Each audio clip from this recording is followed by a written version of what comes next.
মিজানুর রহমান আজারি ভাইয়ের কাল্লা নেওয়ার জন্য 10 লাখ টাকা ঘোষণা করেছে।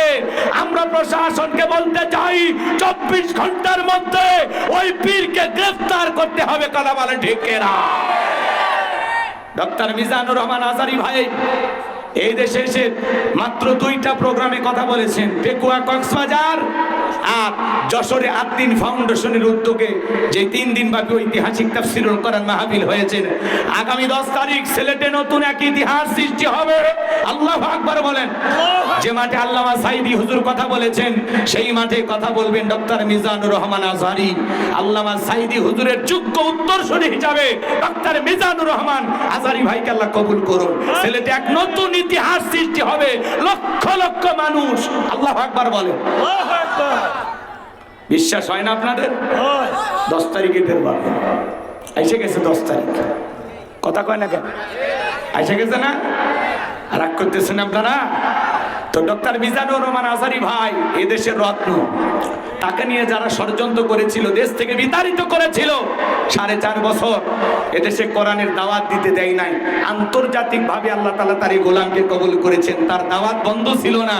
বিভিন্ন দেশ ঘুরে ঘুরে কোরআনের ফেরি করে করতেছেন। আল্লাহু আকবার বলেন। আমার ভাইকে নিয়ে যারা ষড়যন্ত্র করতেছে, এই মাজারপন্থী, বেদাতপন্থী, শিরকে লিপ্ত যারা, এরা ওলামা ইকরামদের বিরুদ্ধে ষড়যন্ত্র করেছিল। বিগত সরকার তাদেরকে কোলে তুলে রাখত। এই মাজারপন্থীদেরকে খুব মহাব্বত করত, ভালোবাসত। ওরা বুঝতে পেরেছে যে মানুষ যদি একবার ডক্টর মিজানুর রহমান আজহারী এবং ওলামা ইকরামদের কণ্ঠে হক বুঝতে পারে, সত্যটা বুঝতে পারে, তখন আমাদের এই মাজারের ব্যবসা আর চলবে না, এই ব্যবসায় ভাটি পড়ে যাবে। এই জন্য ওরা ষড়যন্ত্র করতেছে। কথা বলে ঠিক কিনা? আমরা বলতে চাই যারা ষড়যন্ত্র করেছিল তারা পরাজিত হয়েছে। হেরে যাবে ওদের হিংসা, জিতে যাবে আমাদের ভালোবাসা। মন্তব্য করে গন্তব্য ঠেকানো যায় না। তোমাদের মাহফিলে 2000 লোক হয় না, 500 লোক হয় না। এই জন্য ডক্টর মিজানুর রহমান আজহারী মাহফিলে 5-10 লাখ মানুষ কোরআনের কথা শুনতে যায়। এইটা দেখে অনেকের জ্বলে, কষ্ট হয়। এত লোক কোথা থেকে এলো? কথা কয়। ওরা ভাবে। এই জন্য আমরা বলতে চাই এখনো সময় আছে, কাদা ছুড়াছুড়ি বন্ধ করে। একজন আলেম হয়ে আর একজন আলেমকে শ্রদ্ধা রেখে, সম্মান রেখে কথা বলতে শিখো। না হইলে সামনে অনেক কপালে দুঃখ আছে।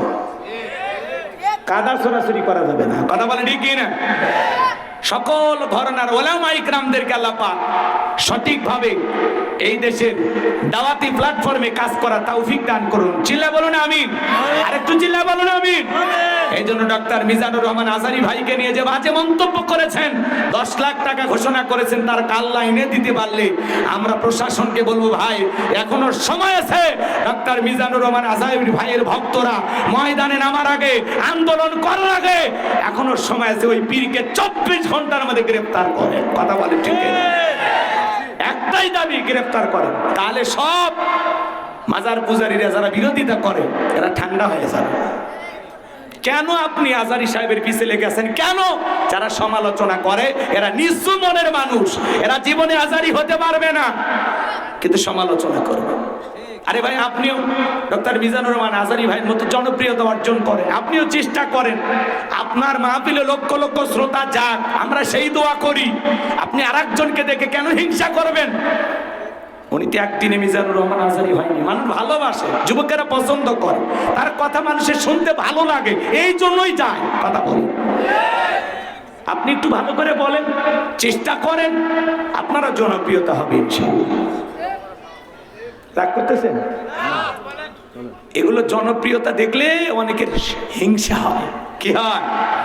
হিংসা খুব খারাপ জিনিস। হিংসার আগুনে জ্বলে পুড়ে আপনি শেষ হয়ে যাবেন, কিন্তু আজহারী ভাইয়ের জায়গায় থাকবে। এই ধর্মনাথ 2-4টা ভণ্ড পীরের কথা বকবকিতে আর বাতাসে আজহারী ভাইয়ের কিচ্ছু হবে। আল্লাহু আকবার বলে। আল্লাহ পাক যেন আমার প্রিয় ভাই ডক্টর মিজানুর রহমান আজহারী ভাইকে সকল ষড়যন্ত্রের হাত থেকে হেফাজত করেন। চিল্লা বলেন আমিন। ওনার কথা সহ্য করার মতো শক্তি অনেকেরই নাই। কথা কয় না কেন? রাগ করতেছেন মনে হয়। আমার ভাইয়েরা, এদেশের মানুষ আলেমদেরকে কলিজাতে মহব্বত করেন। কোরআনের পাখি আল্লামা সাইদি হুজুরকে আপনারা যেভাবে ভালোবাসেন, সামনে ওলামায়ে কেরাম যারা কথা বলবে ঠিক তাদেরকে আপনারা তেমনি ভাবে ভালোবাসবেন।